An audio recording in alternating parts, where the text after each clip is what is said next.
আমরা একটা গ্রামে থাকতাম আর আমাদের গ্রাম ছিল বন জঙ্গলে ঘেরা, তাই ছোটবেলা থেকে আমি নির্ভীক এবং সাহসী ছিলাম। আমি কোনো কিছুতেই ভয় পেতাম না। আমি ছিলাম চার ভাইয়ের মধ্যে একমাত্র আদরের বোন। আমার ভাইয়েরাও খুব সাহসী এবং নির্ভীক ছিল। তারা প্রায়ই রাতে শিকারে যেত। আমাদের গ্রামটি বিখ্যাত ছিল, কারণ শোনা যেত এই গ্রামটিতে অশুভ আত্মারা ঘোরাফেরা করত এবং তাই আশেপাশের লোকেরা এখানে আসতে ভয় পেত। মাঝরাতে এখানে একটা শব্দ হতো, কিন্তু আমি এতে মোটেও ভয় পেতাম না। অনেক সময় আমার মামার মেয়েরা আমার নির্ভীকতার কারণে খুব অবাক হয়ে আমার দিকে তাকিয়ে এর কারণ জিজ্ঞেস করত, কিন্তু আমি জানতাম এর কোনো কারণ নেই। আসলে আমি এই সাহস নিয়েই জন্মেছিলাম। আমি কখনো কোনো অন্যায় করতাম না। হয়তো ভাইদের সাথে থাকার কারণে আমার হৃদয় পুরুষদের মতো শক্ত ও স্থির হয়েছিল। আমার কাকা শহরে কাজ করতেন, তাই তার পরিবারও তার সাথে ছিল। ওরা ওখানে চলে গিয়ে কোনো কারণে বেশ ভয় পেয়ে গিয়েছিল। একবার আমার কাকা ও তার ছেলেমেয়েরা ছুটি কাটাতে গ্রামে এসেছিল এবং তারা সেই আওয়াজ শুনতে পেল। সেই আওয়াজ শুনে তারা ভয় পেয়ে গেল। একদিন আমার কাকাতো ভাই বলল যে তাদের শহরের বাড়িতে একটা ঘর আছে। সেই ঘর শহরে ওদের বাড়ির উপরের অংশে ছাদে আছে, আর কাকা কোনো লোককে সেখানে যেতে দেন না। এতে আমি খুব অবাক হয়েছিলাম। আমি আমার কাকাতো ভাইকে জিজ্ঞেস করলাম, তুমি নিজে সেখানে যাও না কেন? সে ভয়ে ভরা মুখ নিয়ে বলল, তাই বলে কি তোমাদের সেই ঘরের রহস্য জানার কোনো কৌতূহল নেই? আমি অবাক হয়ে জিজ্ঞেস করলাম, কারণ আমি জিনিসটা শুনে কৌতূহলী হয়ে পড়লাম। আমি ওটা করতে পারবো না, কারণ আমরা ভয় পাই। সে একই কথা বারবার বলতে লাগলো।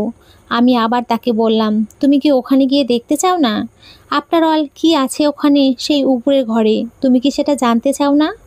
আমি যদি গিয়ে তোমার জায়গায় থাকতাম তাহলে ওখানে গিয়ে জানতাম যে ওখানে কি আছে। কৌতূহলবশত বাধ্য হয়ে কাকাতো ভাইকে ওখানে যেতে অনুরোধ করলাম। আমি যদি সেখানে যাই তাহলে সেখানে গিয়ে খুঁজে বের করব কি আছে সেখানে। কাকাতো ভাই বলল, বাবা বলে যে অশুভ আত্মার ছায়া আছে ওখানে, এবং আপনি জানেন না যে এই কথাগুলি বলতে বলতে আমার কাকাতো ভাই ভয়ে কাঁপছিল। সে আরও বলল, আত্মার কথা শুনলে আমি খুব ভয় পাই। আমি মুখ বিকৃত করে তাকে বললাম, তুমি একদম কাপুরুষ। সেও মুখ বিকৃত করে বলল, তোমার মতো সাহসী আমিও দেখিনি। সেও মুখ বেঁকিয়ে সেখান থেকে চলে গেল।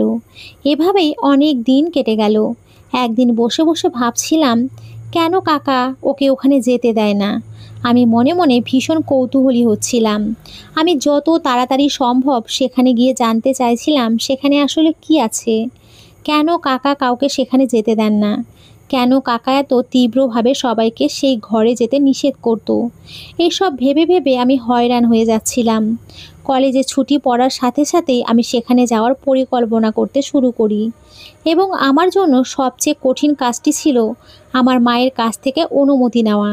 আমার অনুসন্ধিৎসু স্বভাব আমাকে বাঁচতে দিচ্ছিল না। আমি আমার মাকে নতুনভাবে বোঝানোর চেষ্টা করলাম যে আমি কাকিমার কাছে থেকে সেলাই শিখতে চাই, তাই আমি সেখানে যেতে চাই। কারণ পুরো পরিবার কাকিমার সেলাইয়ের বেশ প্রশংসা ছিল, এবং আমি কিছুটা আশা দেখতে পাচ্ছিলাম যে এবার মা আমাকে যেতে দেবেন। কিন্তু এটা আমার একটা ভুল ধারণা ছিল যে মা এই কারণটা মেনে নেবেন। মা কড়া ভাষায় বললেন, ওখানে যাওয়ার দরকার নেই, কাছেই একটা সেলাই এমব্রয়ডারি সেন্টার আছে, সেখানে গিয়ে সেলাই শেখ। আমি ঘাবড়ে গিয়ে আবেগে প্লুত হয়ে বললাম, মা প্লিজ, আমি কখনো শহরে যাইনি। আমি শহরের জীবন দেখতে চাই। ওখানকার জীবনটা আমাদের জীবনের থেকে অনেক ভালো। আমি একবার মানা করেছি, তার মানে এই বিষয়ে তর্ক করতে চাই না। ওদের ঘর দুষ্ট আত্মায় ভরপুর হয়ে আছে। মা রেগে কথাগুলি বলে ওখান থেকে চলে গেলেন। আমি শুধু চুপ করে রইলাম, আর আমার কাকাতো বোনও জেদ করতে লাগলো তার শহরে আমার আসা উচিত। এখন সেখানে যাওয়ার জন্য আমার মনটা অস্থির হয়ে উঠেছিল, কিন্তু মায়ের কাছ থেকে অনুমতি পাওয়াটা ছিল পৃথিবীর সবচেয়ে কঠিন কাজ, আর তাকে রাজি না করিয়ে যাওয়া আমিও পছন্দ করতাম না। আমার বড় দাদা মায়ের খুব কাছে ছিল এবং তিনি তার সব কথা মেনে নিতেন। এখন আমি প্রিয় বোন হওয়ার কারণে আমার দাদাকে যেভাবেই হোক বোঝাতে হবে। আমি একটু জেদ দেখালে আমার দাদার সাথে সাথে সব কিছুতেই রাজি হয়ে যেত। আমি আমার দাদার সাথে কথা বললে সেও প্রথমে মানা করেছিল, কারণ আমার মায়ের মতো তারও একই ভয় ছিল যে আমি সেখানে যাওয়ার পরে কোনো অশুভ আত্মার কবলে পড়তে পারি। কিন্তু আমি অনেক পীড়াপিড়ি করলে দাদা মায়ের সাথে কথা বলতে রাজি হয়। মায়ের সাথে কথা বললে মাও দাদাকে মানা করে দেয়। কিন্তু দাদা আমার জেদ জানতো। দাদা শেষ পর্যন্ত মাকে রাজি করিয়ে ফেলল। কয়েকদিন পর আমি দাদার সাথে সেখানে যাওয়ার জন্য প্রস্তুত হচ্ছিলাম, কারণ কাকিমা আগেই মাকে বলেছিল যে তার উপরের ঘরে কিছু অশুভ আত্মা আছে। তাই মা আমাকে বলেছিলেন যে আমি যেন সেই ঘরে না যাই। এই বলেই সতর্ক করে দিয়ে মা আমাকে পাঠিয়েছিলেন। আমি তাকে আশ্বস্ত করলাম যে আমি সেখানে যাব না। আমি শহরে পৌঁছে খুব খুশি হলাম এবং এই সুখ সব দিক থেকে উপভোগ করছিলাম। সেখানে সবাই আমাদেরকে অসাধারণ অভ্যর্থনা জানালো, কারণ আমি প্রথমবার সেখানে গিয়েছিলাম। আমার দাদাকে সেখানে 2 দিন থাকতে হয়েছিল, তাই আমি তখন উপরের তলায় যেতে পারিনি। আমি আমার দাদার উপস্থিতিতে সেখানে যাব না। আমি তাকে আমার এই জায়গায় আসার উদ্দেশ্য সম্পর্কেও জানতে দেইনি। দাদা আমার স্বভাব সম্পর্কে ভালোই অবগত ছিলেন। 2 দিন পর তিনি চলে গেলেন। আমি খুব খুশি হয়েছিলাম যে এখন আমি অবশ্যই গিয়ে সেই রহস্যটি জানতে পারবো। ছোটবেলা থেকে ভয়ঙ্কর এবং গোয়েন্দা গল্প পড়ার কারণে আমার স্বভাব এমন হয়ে গিয়েছিল যে আমি কোনো গোপন কথা না জেনে থাকতে পারতাম না। যতক্ষণ না আমি তার সম্পর্কে সব কিছু জানতে পারলাম, ততক্ষণ ভালোভাবে বিশ্রাম নিতেও পারলাম না। এবং এভাবে আরও কিছু দিন কেটে গেল। আমি খেয়াল করি যে কাকা রাতের খাবার খেতেন, তারপরে সেখান থেকে তিনি উপরের তলায় চলে যেতেন।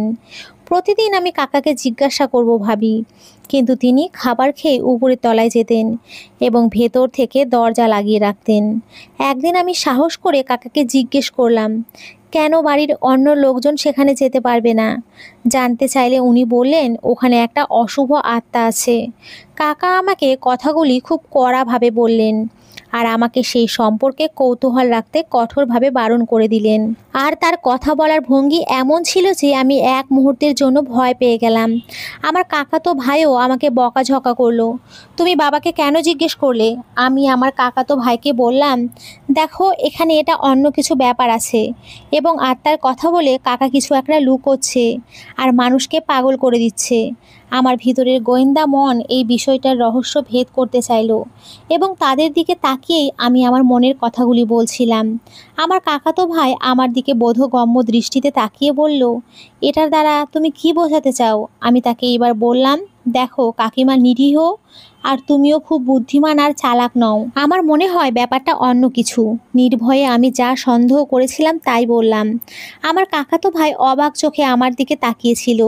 সে বিভ্রান্ত ভঙ্গিতে জিজ্ঞেস করলো, সেখানে কীরকম ব্যাপার আছে বলে তুমি মনে করো? আমি বললাম, আমার মনে হয় ব্যাপারটা মোটেও ছোট নয়।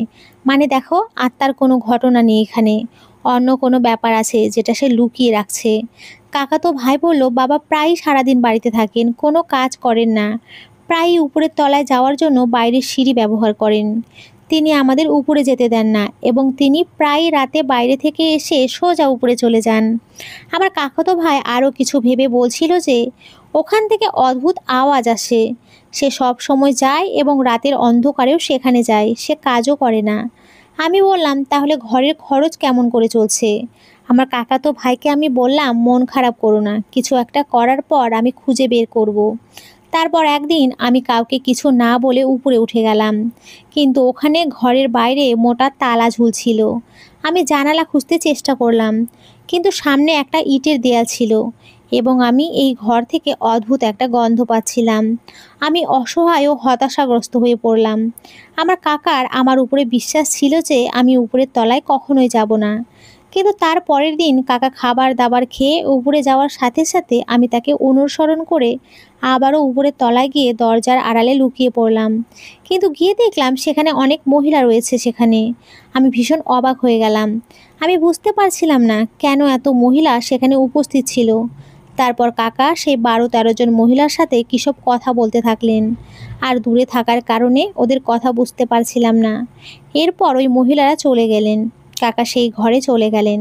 আমি দরজার কাছে দাঁড়িয়ে রইলাম, কিন্তু ভিতরে তাকাতেই চমকে উঠলাম। সেখানে অদ্ভুত কিছু আছে। সেখানে শুধু রক্ত আর পশুদের মাথা অদ্ভুতভাবে পড়েছিল। বাদুড় উড়ছিল ঘরে। কাকা কালো পোশাক পরে এক অদ্ভুত প্রাণীর সাথে কথা বলছিল। তারপর তাকে হত্যা করার পর সে তার রক্ত দিয়ে কিছু লিখছিল। এবার তাকে একজন মানব ভক্ষকের মতো দেখাচ্ছিল। সেই দৃশ্য দেখে আমার সমস্ত সাহসিকতা চলে গেল।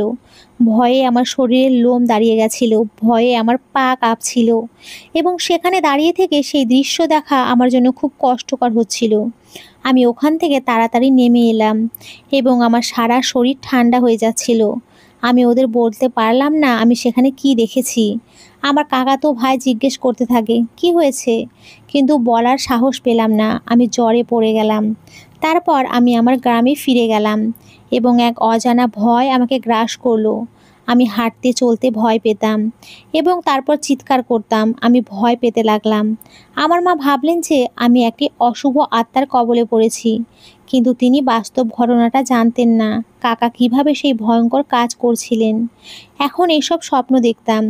একদিন আমার দাদা আমাকে জোর করার পর আমি তাকে পুরো ঘটনাটি বললাম এবং সেও এটি শুনে হতবাক হয়ে গেল। আমি সেই দিনটির কথা মনে করার জন্য অনেক চেষ্টা করেছি, কিন্তু আমি যখন চোখ বন্ধ করি তখন আমার সামনে সেই বন্য প্রাণী এসে উপস্থিত হয়। ভয় আমাকে মেরে ফেলছিল, আমার জ্বর কমছিল না। তারপর আমার দাদা আমাকে একজন ভালো সাইকোলজিস্টের কাছে নিয়ে গেলেন। তবুও আমি আগের মতো সাহসী হতে পারিনি, কারণ সেই দৃশ্যর ভয় আমাকে দুর্বল করে দিয়েছিল। তারপর একদিন আমি ভাইয়ের রুমে গিয়ে শুনলাম সে ফোনে কারোর সাথে কথা বলছিল। আমি দরজার বাইরে দাঁড়িয়ে শুনতে লাগলাম দাদা ফোনে বলছে, কাকা সে জানতে পেরেছে আপনি কালো জাদু করেন এবং কিভাবে লোকেদের বোকা বানান।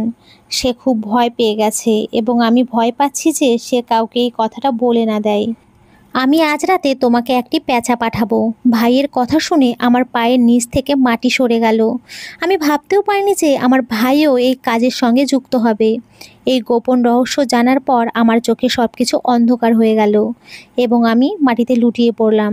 তারপর থেকে আজ পর্যন্ত আমি চুপ করে আছি। ধন্যবাদ বন্ধু।